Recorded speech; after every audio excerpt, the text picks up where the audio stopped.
ایک مرتبہ اللہ کے نبی حضرت عیسیٰ علیہ السلام اپنے ساتھیوں کے ساتھ چل رہے تھے۔ اتنے میں آپ کے حواریوں نے کہا، اے عیسیٰ ابن مریم، کیا آپ کا اللہ آسمان سے کھانا اتار سکتا ہے؟ تو یہ سن کر اللہ کے نبی عیسیٰ علیہ السلام نے فرمایا، اے لوگو، اگر تم مومن ہو تو اللہ سے ڈرو۔ تو انہوں نے کہا، ہم تو اپنے ایمان کی تازگی کے لیے عرض کر رہے ہیں تاکہ ہم اللہ کی قدرت کو دیکھیں اور پیٹ بھر کے کھانا کھا کر اپنے ایمان کو بڑھائیں، اور وہ لوگ جو کفر پر ہیں ان کا ایمان بھی آپ پر ہو جائے۔ بس یہ سن کر اللہ کے نبی حضرت عیسیٰ علیہ السلام نے ہاتھوں کو بلند کیا اور اللہ کی دربار میں دعا مانگی کہ اے اللہ، ہمارے لیے آسمان سے دسترخوان اتار تاکہ ہمارے اور آنے والے لوگوں کے لیے یہ نشانی عید بن جائے۔ بے شک تو بہترین رزق دینے والا ہے۔ بس اللہ نے جیسے ہی حضرت عیسیٰ کی دعا سنی تو فرمانے لگے،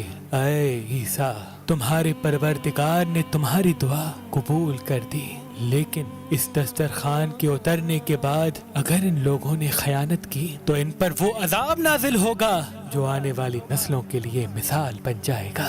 ابھی یہ الفاظ مکمل ہو ہی رہے تھے کہ اتنی دیر میں آسمان سے فرشتے دسترخوان اتار کے لے آئے، جس میں 7 مچھلیاں اور 7 روٹیاں تھیں۔ بعض روایتوں میں ہے کہ آسمان سے مچھلی اور گوشت اترا، اور کچھ روایات میں کہ ایک بڑی مچھلی خوب پکی ہوئی اور قسم قسم کی سبزیاں اور روٹیاں دسترخوان پر موجود تھیں، اور ایک روٹی پر روغن زیتون، ایک پر شہد، ایک پر گھی، ایک پر پنیر اور ایک پر گوشت کی بوٹیاں تھیں۔ بس جیسے ہی حضرت عیسیٰ کے حواریوں نے اس نورانی دسترخوان اور روٹی کو دیکھا تو ان میں سے ایک، جس کا نام شمعون تھا، جو اپنی قوم کا سردار تھا، کہنے لگا کہ اے روح اللہ، کیا یہ دسترخوان دنیاوی کھانوں میں سے ہے یا آسمانوں کے؟ اللہ کے نبی عیسیٰ علیہ السلام نے فرمایا، یہ دسترخوان نہ دنیا کے کھانوں میں سے ہے نہ آسمانوں کے، بلکہ تمہارے پروردگار نے ابھی ابھی ایجاد کر کے تمہارے لیے اتارا ہے۔ پھر آپ فرمانے لگے،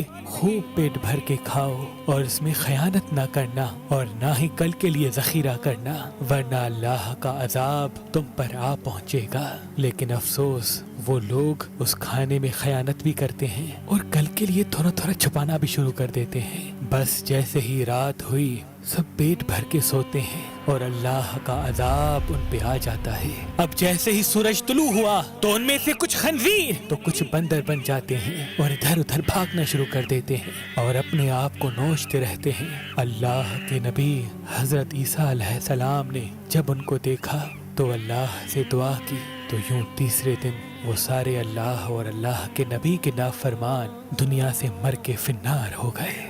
بے شک اللہ کے نافرمان کا یہی حشر ہوتا ہے۔ اللہ پاک نے اس واقعے کو اپنے کتاب قرآن کی سورہ مائدہ میں محفوظ کر دیا، تبھی اس سورہ کو مائدہ یعنی دسترخوان کہتے ہیں۔ اے اللہ، ہم سب کو اپنے فرما بردار بندوں میں شامل کر اور ہم سب کو ویسا بنا جیسا تو ہمیں دیکھنا چاہتا ہے۔